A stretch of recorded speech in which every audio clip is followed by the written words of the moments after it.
Gazette du Togo, une vision sur l'actualité togolaise et sur le monde.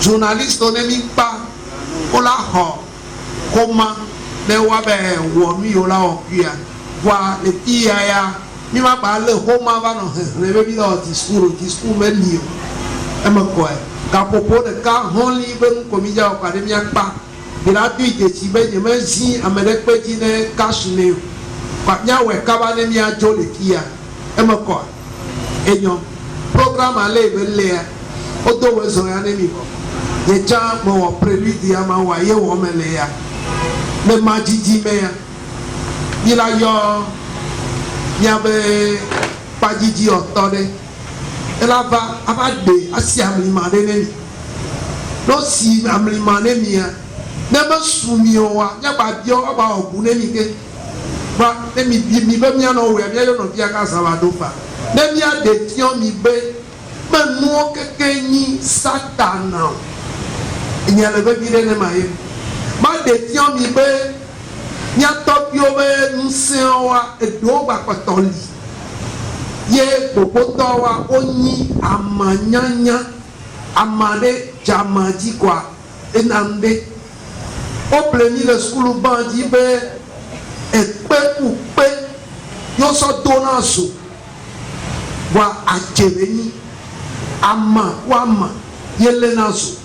Pe metonanso ni amila no do ni me jamatisi e ya nyebe e do le oni nunyanya de nye la plentinya kwa yebe nu lava e ba yo vo konplombe yo le dit là c'est transmission biologique dès que woyende la jole tide avec comme jole kibu ha on le web recherche NASA na oyo amedo be yo nyanti oyi America pata odo buno mo mete le wo mi ji o le pa mi o ya nya to gbe o mo nu je manti ho ye ola jomi dia kwa kaka la be ati o mo kwa ngba pe le se mo ko le France to et le France avec o transmission bio alors transfert biologique c'est ça amelefia obota chakatu amede ba me de be tin alo e la so gene ko titi aya ne kwa so ero de transfert biologique o ba me ale yogote vele avantation o le tia ona be bonu le ti me da transfert biologique de ke be wona ne o so e be gado ayi be no fume amola kume ba yi me te mu nyana nu me funa wa mi donna bo be sorcellerie azeye or azea wa keke me nyinu bada azewa me nyinu bada ba azesi amima be nu bada be nyi portable azami le anovia pompona me le kide e di nya to bi o ba lo pa kule wa ime yo ne ya ba se wa o de ni do le ngoko no po wa nya be tado jinu wa o ja no be tepeto tepe ka ima akasenu medibe nyonto mi ape funfun ne mi po si amli ma wa ti satan le me ya di tio ba ne satan me le nti o wa kema nyana mi mo npopo we na me le ado alopa ne mi wo ebuwa printi e jando ne ni awa wa de me ne ni o da de mi be oni musua alo yo ni Africa to a pe me de do ra no mi asi ni manya me ano yi kwa me de akwa mi ata ko to me pai kwa e ko mi ajo ku ya pe mo da yo wo ta na ku so ngro ta ni de we mo no ko fie no wa ko go wa ku no so ya dia me ka di de pe baba ple ne na ro e me ko ye me yi na mi akro pe abe ta ni tro de ko enu mi le wa ni se ko me be tron be nu yo amole US diaspora be ma be onu ya de kan ba nyeme nyi bokon ye me nyi huno tso chrétien jameni wakake me kunu me kpɔ be ŋɖolia adze kpakue xɔma ɖe li zã ɖe ya mi la mɛ ne mi medzi be no ƒo ebe ha tsa ne mi ele Congo gbe me yɔe be nke nakomi tunaka amea le bia ɖokui bena ɖe yele bia ɖokui be yewo ame yibɔ wa fi ka yewo dzɔ so fi ka yewo be tɔgbuiwo dzɔ so yewo ba gbase yibɔ ya ɖe me ke wɔ ele bia ɔma wuie be sewo keke yovowo nyi ne wobe wa représenter angewo wa o représenter nɔku yovo wane fi yiwo ba be wa représenter satana lea ame yibɔwo sɔ représenter ne le wobe tsɔtsi xɔ mea statuwo keke wonyi yovowo wòa miawo miatɔa wogblɔna be satana ye ne enya veviwo le me ɖevio nɔ nena mena wotɔ transcrit le xɔma dzi wola mɛ ne mi vɔa ne technicien lea ne dzi ne ƒo ha mia ɖo ŋku gbe ɖe gbe be hɛ vɔa ne ha le dzia wola sɔ xɔma wola mɛ ne mia kple mi va he ne eha ma va yibɔ kɔa mi la ɖe kuku na ye mia nɔvi ɖeka ela va si amlima ne mi amlima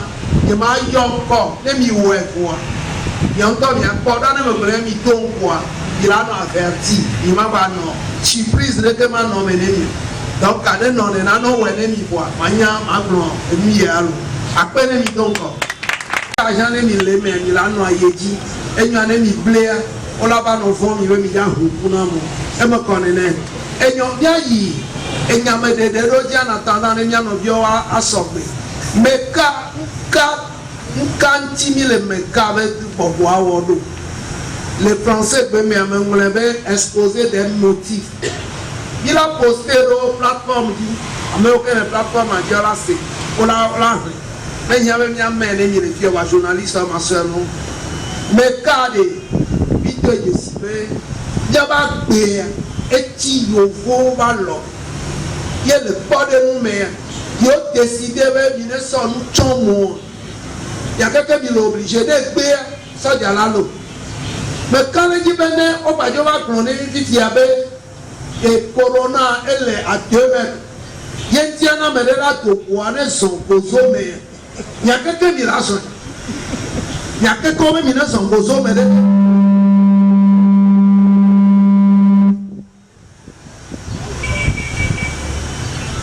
Gozo me mi la zɔ kapi la to yewo be mɔdodo dzia miawo keke mi la wɔe ne dzo va gblɔ be mi nanɔ ta le anyigba dza mi dza wɔe egɔme be miaba gbea eti wa va lɔ ye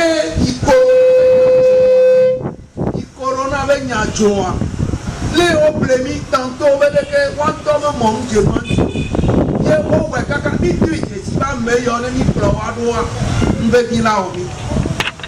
Iba constat woto vovo ne corona ne le dzi bebe vi egba wotona bui ne ne wola be yewodo vaccin ne ne nu be ke kɔ wa ŋɔna ta ne be yewodo vaccin ne eƒoa enua sɔdzaviwo nɔna lãme na me ne le si ye woawoe nyena va ne wodo vaccin na me woawoe nyena esia la akpe akɔkunɔ ŋkɔ le ɖevia be lãme ɖevia be dzikpɔkpɔa ekpɔnɛ le enɔa va nɔ si me yewo be wole do vaccin ne ya de nke réagi na ne vaccin hã zero programme yewo dona miabe lãme nyea fiɔ me nyi yama megãwo ɖe va me wɔna enquête le wo gbɔ megãwo yewo keke le afɔte ɖo au delà de 80 ans ne biawoa womedo vaccin kpɔ voa miame yewo dona vaccin so 40 ans bɔkɔa enuwo la tɔ gege le ŋuti o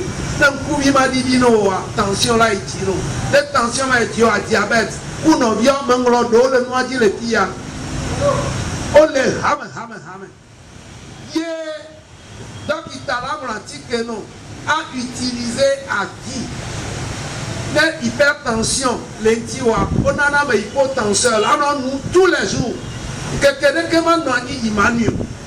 Voa ne ba le nu tsã ye ke kpe ba ya kplɔ sɔ yi ne diabète ya ye ba ti kele o la mo no do wa ye ke ko me ya klo ye eto ame vraiment wa koko gan yi ba he na wa yi cancer le ame kwade ti kabi pana domo so bi ba to Jesi be vaccin tutu mo wa o di na mi aba nse o ba ma wo mi ama ipo ba mi no na kan pe nse no na mi asi o di na mi aba nse ye mi no na hihe mo be do yo le vivo so no na ti ke ple no na da jo no wa be laboratoire ye le nye ya bonye la da pa me le wotri de camia mi ple na tike les pharmacies qui de cas pharmacie villageoise il y a les piments les coindia au sanatique plus de 5 millions par mois.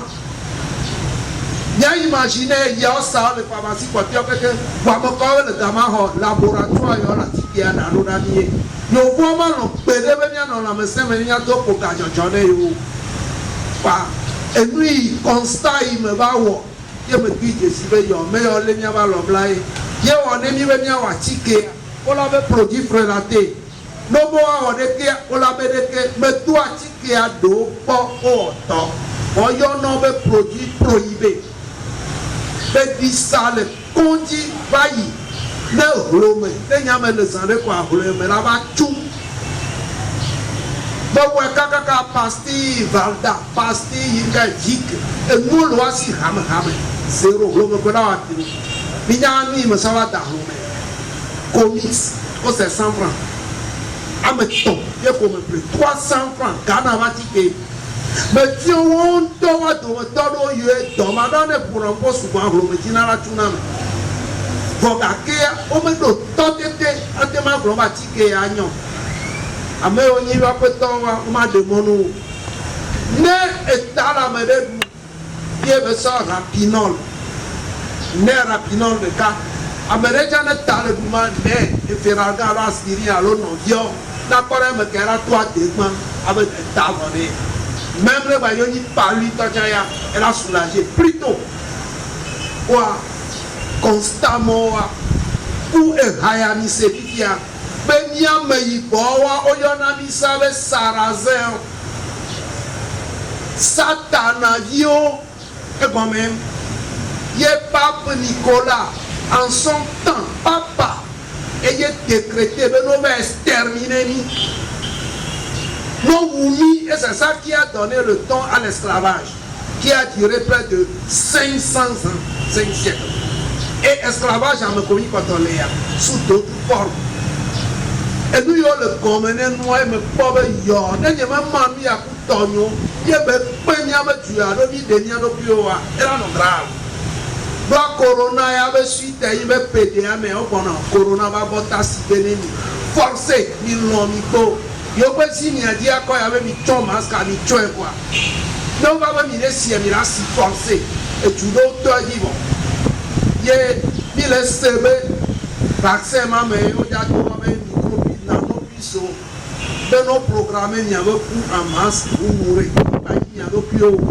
yon ton y avait doyo yonen no y avait si mano yo voa l'homme et mi leva et me to lui yonia à part de cas axe tout baye et doyo que me to alo mi blebe et domo que odo wa be et doyo yo tike o amabelo que aussi yo vois des temps où étude kaka blomé le 7e cancer ma l'air me va trop mpopodo li o blomé mi o dana jene nié temi buna mi blomé o dessert allo ma du fruit la so chaka mi le ko erreur yi wa mi o fion yen ma du dongo adu mle ki ton fruit a ma chaka ye voyez mingre le fille avec fruit à miro la prendre à jeun et bien beaucoup toi le y a déjà de l'eau na ne nous va pas digérer à lui et y a yo bo le mien problème a eto inka amora te ma di dase me do me yo ba pia ne mi o voja pa ola di dase ni pe e mi ya de ke yo ne allo o wene beje sinusite yo voti que metane elle a nous soulager la compagnie pour me ibotane diabète yo voti que metane pour amagbeli no so no wa tabi ala ma no de ku wonu so su clinton e ya wa mo e prison hypertension yo voti que metane elle a accompagné so pour ameyibo amagbeli dani o que mon ne veut bien passer ma cobe et agir dans le foie oh quoi toi va tu agir dans le foie ne me nya paracétamol bolo sans la profite yentiare mi na ton noyer ati que va pas dire nya ben dudu va pas dire o we kaka be ati que ma wumi o wa la poison nya ben dudu e na be akple ocha fidia nya to alo mia no le copy me on ba na akple pokoju ora be yo lo watike o una herbicide ba herbicide dans c'est du poison alo yo lo pesticide wa so wu e beaucoup insecte c'est du poison alo yo les engrais na nyima non seulement engrais ou na nyima pour être poison ne devait pas se retrouver dans les miens du bois mais ni duna yo vondo we kaka do fidèle parler di qualité mon qualité bio yo le di bidia pa piti nyomi les amaye deke nia wala to le nom abele la boye avec le noir les copes mais c'est faux les antiques il va appeler les jardins mais watchons les ans donc carré Éthiopie nia wo tout et tout be nyon to nia s'investir do agro business les autres ils n'ont la tellement soir quoi mais quand les personnes maintenant me donne bientôt me ben yo agro business contrat wa yo la tino les coclo les pop coclo ni le ye mille la siwa qui la sel ni la dino matin ko poteo mais si amene ja papa quoi parce que le qui dit ya ouais sans ces produits là nya yi nya nyom nya no ku nya to me o pe wa me parents nya agriculteur o quoi pe no dasi engrais azazan to dasi be ine maison de mi di be nya ba environnement alimentaire aba no sain ba de mi pe na bravo ya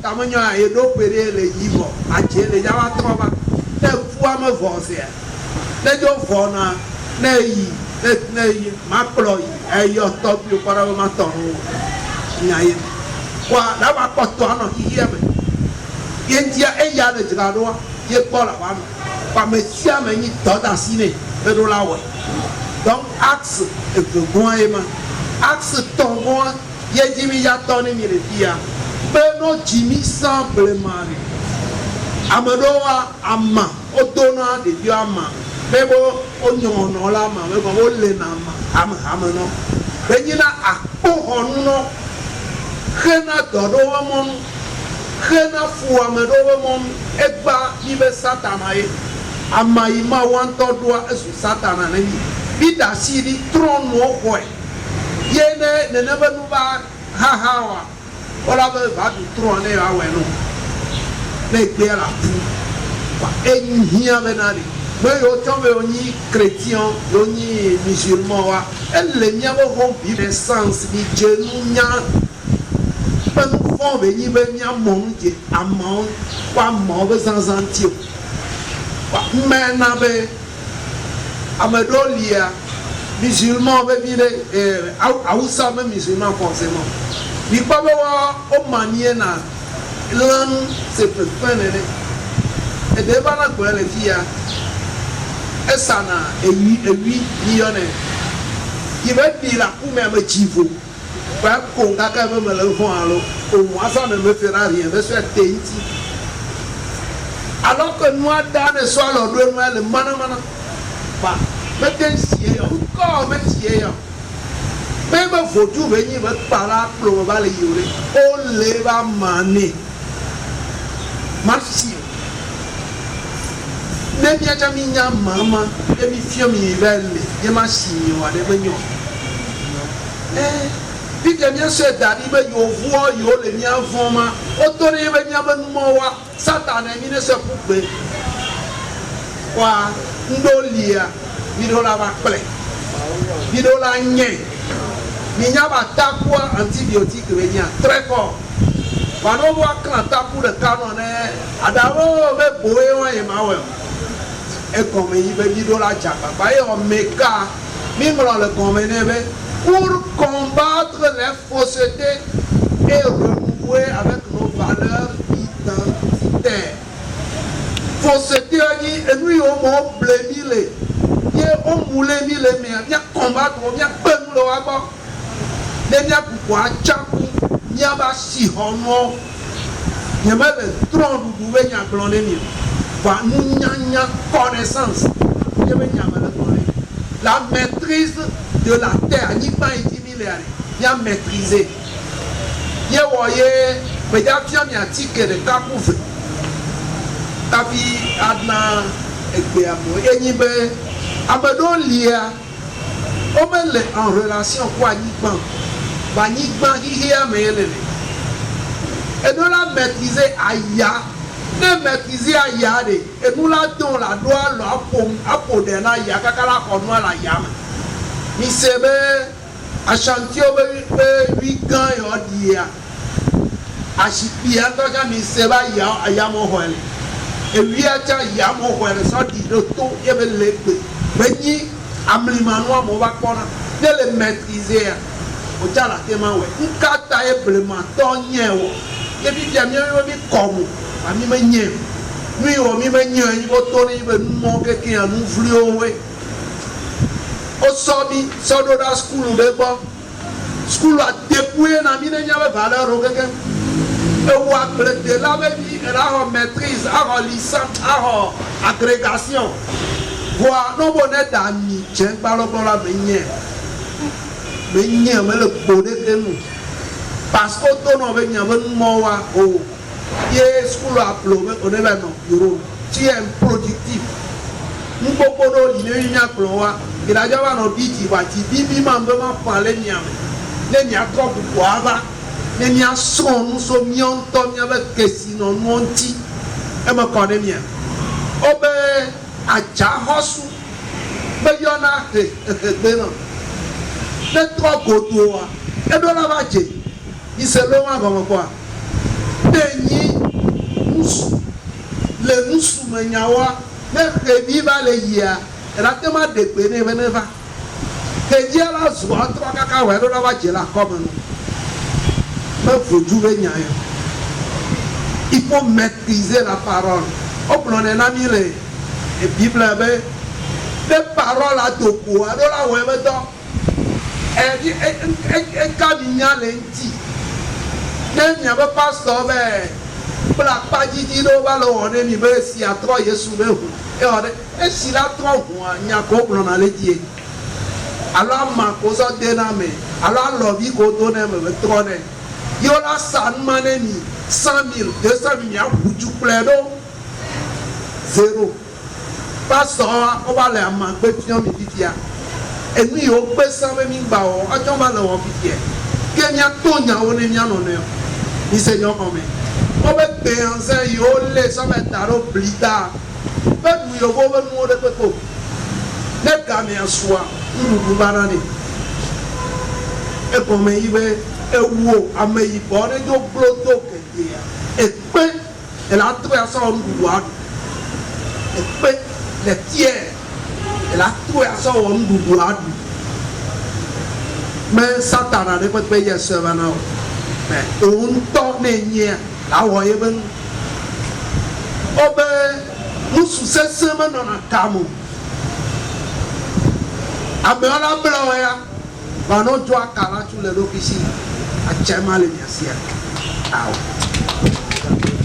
kware e mo keke ya ni la ba no po we wo ne mi de ka ya no pe da be na de nyawo ye yo wo tolo ala je ya ni ba joda ke nya trova nya be nya nyobo mi se nyobo me nya trova nya be nya nyobo de me be mi ne be do tron de ko me azu kru bi ne aw tron dojan do ne be yazen ba ne be do tron la ba ti o ye o ma wa be kutu da be ya ba pe akoni quoi le me le mia yo le tron be de pe fort mais la connaissance de la parole les herbes et à ma bonne saint tade moa jesido nanani ana me debe awo esede poa na mi anobi do le ni po franc-maçon taflan ro ne nga me toro le wa do me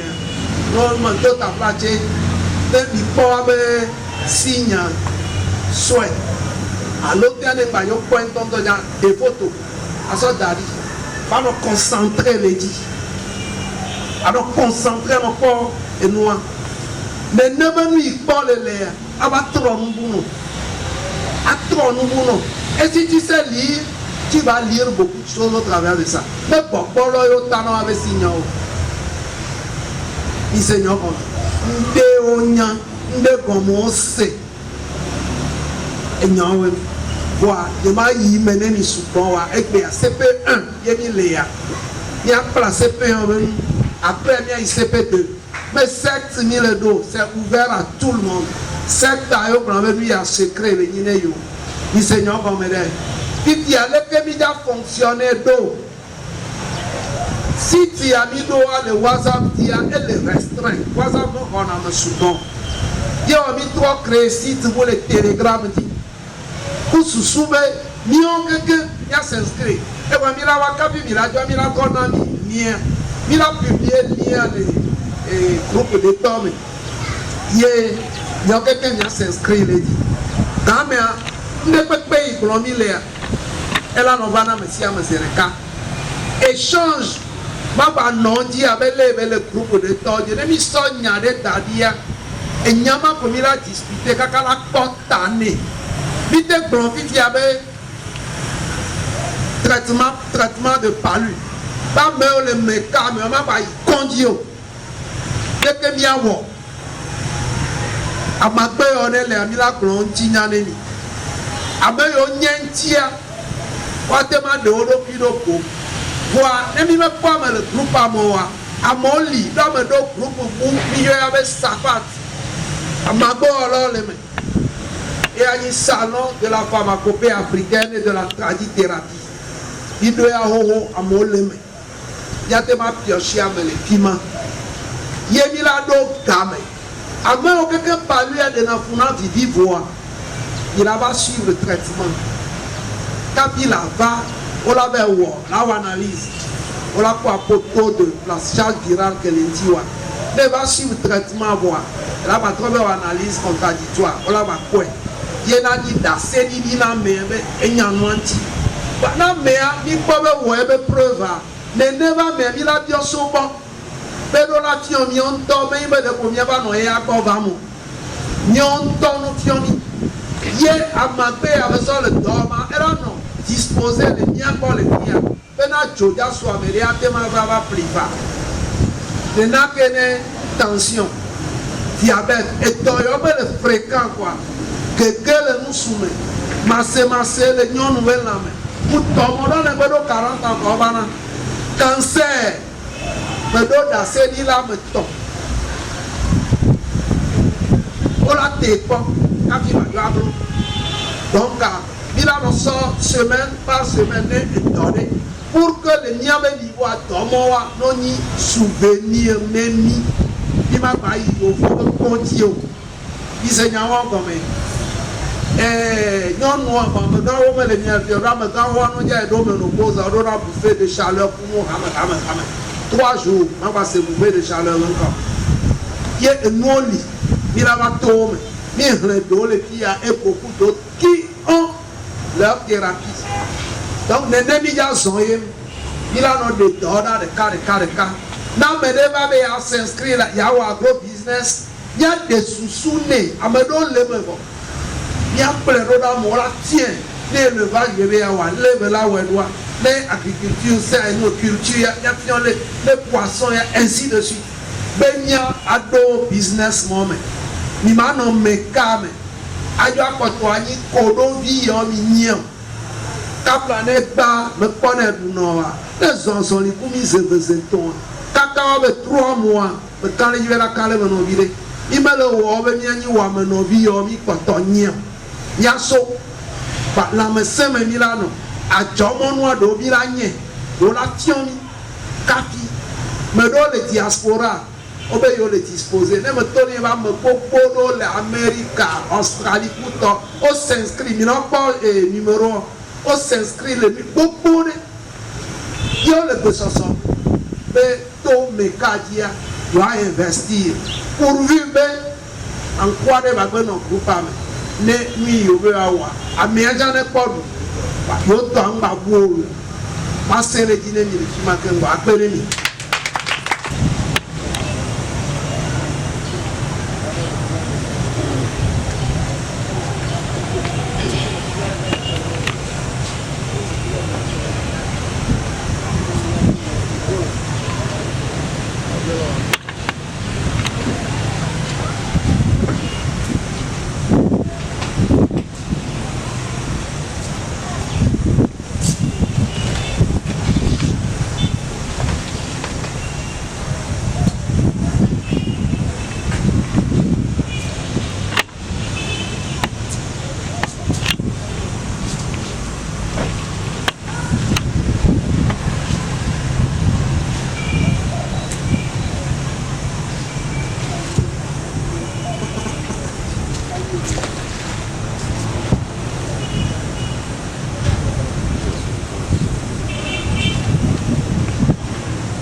Na yaya ti capitão de vasa que monu.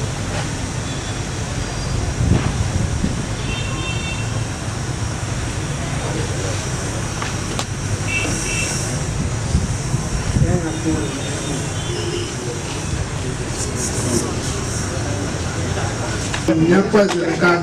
Jesus Cristo. É que me dá para o objeto é.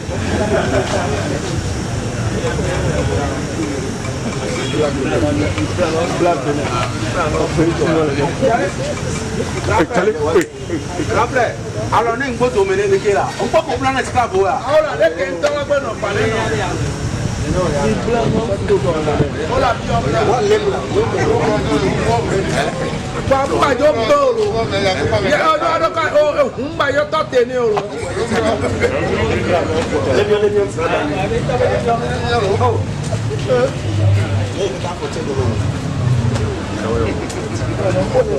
Hola, mi brazo ahí, cómela.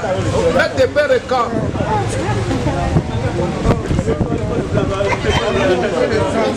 Oh, apa? Hola, yo me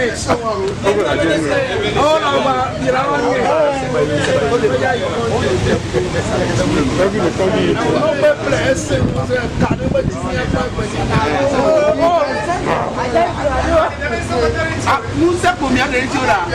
Légèrement, voilà.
Déjà, dès que vous serrez le foulard, il y a tout comme elle a dit qu'il va tomber. Non, sous pied, non, sous pied. Non, sous pied.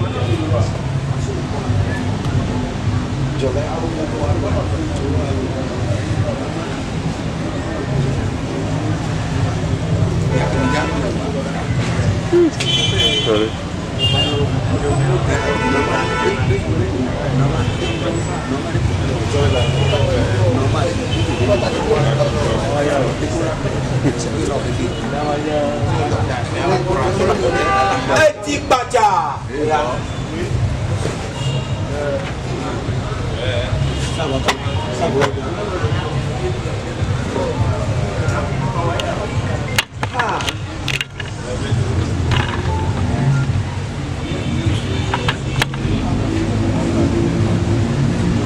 Hey!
J'arrive une blague, mais un ami.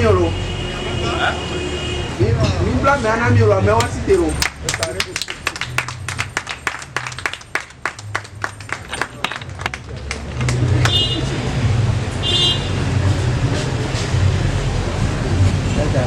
bientôt, il m'a encouragé.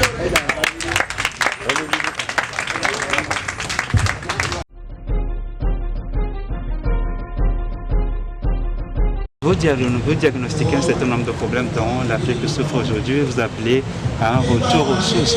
Quels sont ces problèmes-là que vous avez ressentis au niveau du mouvement? Il y en a tellement que je ne peux pas les énumérer. Mais on nous a détourné d'un certain nombre de vérités et de valeurs.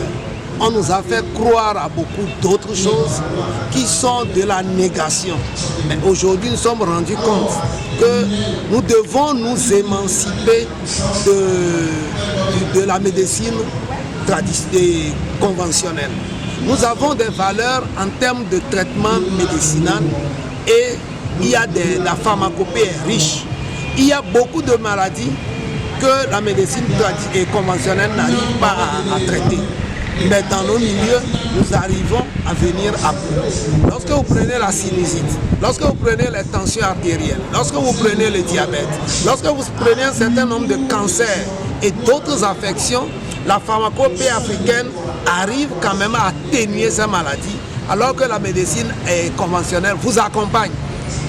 Et ce sont ces maladies qui vont quand même avoir raison de vous plus tard. Nous disons aussi qu'en termes d'environnement alimentaire, il faut que nous puissions le soigner. Notre environnement alimentaire est totalement nocif et il va falloir qu'on se passe des engrais, qu'on se passe des pesticides, qu'on se passe des herbicides. Parce qu'aujourd'hui, nos paysans n'arrivent plus à labourer à la roue.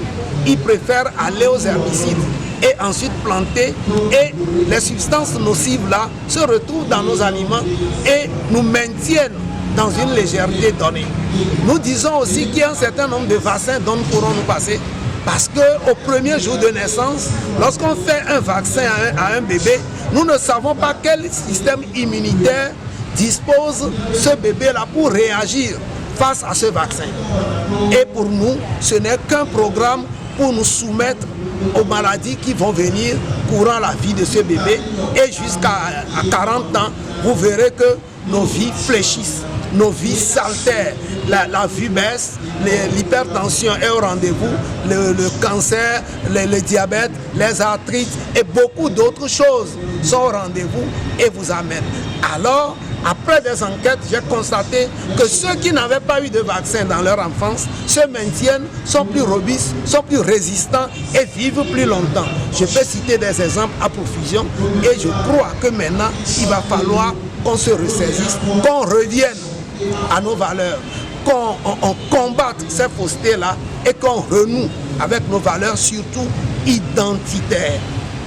Alors vous appelez à un éveil de conscience, comment est-ce que cela va être effectif à ce 21e siècle? Justement, cet éveil de conscience passe d'abord par les informations et par la formation. Il faut que nous nous informions, il faut qu'on forme les gens.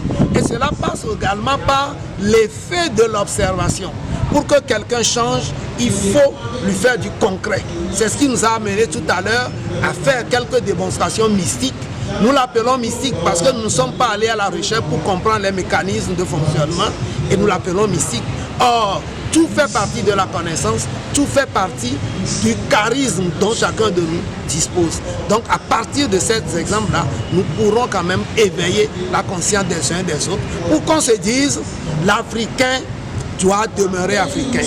Nous avons des richesses innées, nous avons de la résistance et particulière pour lier à notre peau noire, à la substance, donc à la mélanine qui nous protège, la mélanine qui est source d'intelligence et de vitalité. Donc nous noirs, nous ne sommes pas comme les blancs. Il va falloir que nous nous rendions compte de cela et que nous puissions quand même développer un certain nombre de valeurs au lieu de nous détourner de ça. On nous avait comparé dans le temps aux Sarrasins, c'est-à-dire aux êtres sataniques, qu'il fallait détruire, qu'il fallait décimer.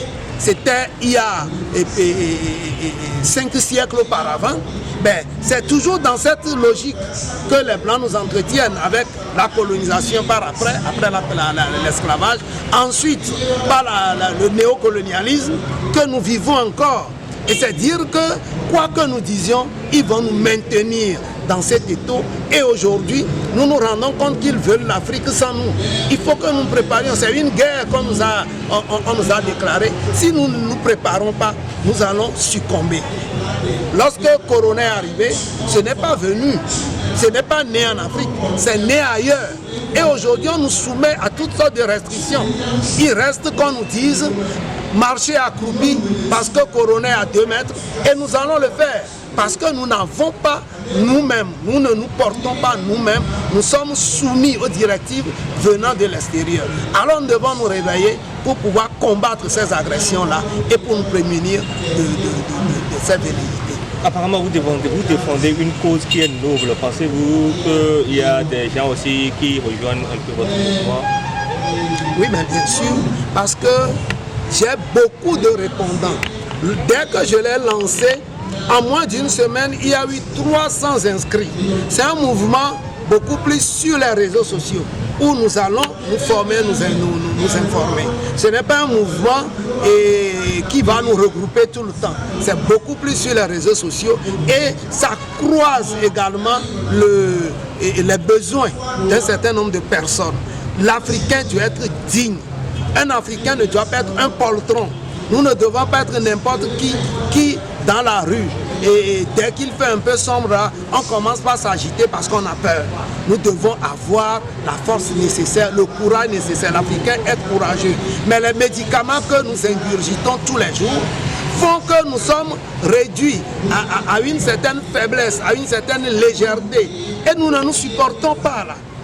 Lorsque je fais des analyses, ne serait-ce que dans ma contrée, Tadakmame tout court, mais nous payons dans la pharmacie villageoise, nous payons près de 5 millions de médicaments par mois. Notre petit quartier là, c'est de la fuite de capitaux, c'est notre économie locale qui est assujettie aux laboratoires étrangers. Il ne faut pas que nous puissions rester là. Il faut qu'on s'affranchisse. Voilà mon cri de cœur. Nous devons nous affranchir et être nous-mêmes. Voilà la noble cause que je voudrais poursuivre. Je sais que c'est risqué, mais ce n'est pas contre qui que ce soit. Mais c'est pour notre identité, c'est pour notre présent et notre devenir. Comment dire-t-on Tout le monde peut appartenir au MECA, il suffit de l'exprimer, d'exprimer le besoin.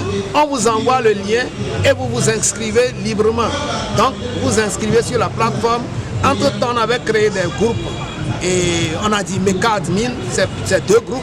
Mais nous fusionnons maintenant ces 2 groupes en un seul groupe qui est MECA Admin tout court, mais sur Telegram. Puisque Telegram reçoit beaucoup de personnes pour que nous puissions nous inscrire. Il y a des gens qui se sont inscrits et nombreux dans la diaspora. Et ma foi, nous allons pouvoir nous former. Nous allons faire école. C'est une nouvelle école qui est en train de naître. Et à travers cette école, vos enfants vont pouvoir quand même être préparés avec la pharmacopée pour résister à un certain nombre de maladies, doivent être préparés pour grandir dans la force de l'âme et dans la force physique. Ils ne seront pas ces maladies qui tombent à tout bout de champ. Je ne suis plus d'avis avec les vaccins que nous prenons de façon intempestive. Nous n'en avons pas besoin pour autant. Et il ne faut pas qu'on nous tape tout le temps sur les méninges en nous clamant la fabrication d'un nouveau vaccin. On n'en a pas besoin. Dans tous les cas, moi, dans mes cas et avec mes associés, nous n'en aurons pas besoin. Et pour ça, il faut qu'on se prépare pour ne pas se laisser se vacciner de gré ou de force. Parce que le principe est déjà acquis. Et le principe est déjà ratifié par certains États. Et ce principe, c'est qu'en cas de pandémie, tout citoyen doit se faire vacciner de gré ou de force. C'est que même par la force, nous n'en avons pas besoin. Notre santé ne doit pas être publique. Notre santé doit être d'abord individuelle. Et MECA prône la santé individuelle de ses membres. C'est pour cela que nous allons nous soutenir. Ce n'est pas une secte. C'est pour ça que c'est ouvert à qui veut s'informer, à qui veut adhérer. Et nous allons nous échanger les informations et pour le bien-être de nous tous.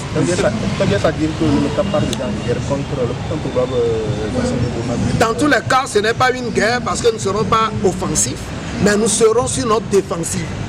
S'il y a un vaccin pour Corona, que ça aille à ceux qui meurent de Corona. Nous ne mourrons pas pour Corona.